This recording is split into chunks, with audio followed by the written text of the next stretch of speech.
சொல்லுங்க அப்படி.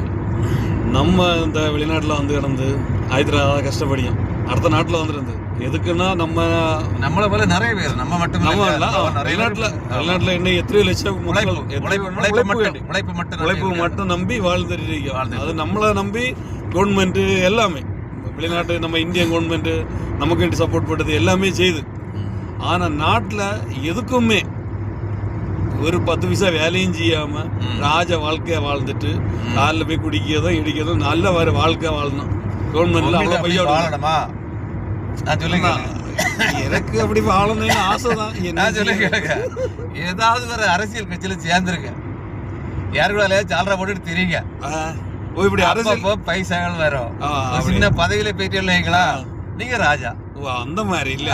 அப்ப உங்களுக்கு உழைக்கண்டா, வெயிட் அண்ட் வெயிட்ல நடக்கலாம். ஆமா, 4 அடியாளம் வச்சிருக்கலாம். 4 அடியாளம் வச்சுக்கலாம். காசு வந்துட்டு இருக்கோம், காசு அங்க இருந்து வந்துட்டு ஜாலியா என்ஜாய் பண்ணலாம் லைஃப. அப்ப உழைக்க வேண்டாம். உழைக்கண்டா, இது ஒரு நல்ல ஐடியா இல்ல. இது உழைக்க வேண்டாம் இல்ல. இது பாருங்க, இப்போ இந்த தேர்தல் டைம்ல அவ்வளவு காசு பொருள் வடிவில் நம்ம செய்தி வழியா நம்ம அறிய முடியும். அப்ப நேர்ல பார்த்தா எவ்வளவு விஷயங்களை மாறியலாம். அதுதான் நமக்கு நம்ம அறியக்கூடிய விஷயங்கள்ல நிறைய அந்த காசு பொருள் எவ்வளவு விளையாடுது இந்த எலெக்ஷனுக்காக, ஓட்டு போடுறதுக்காக.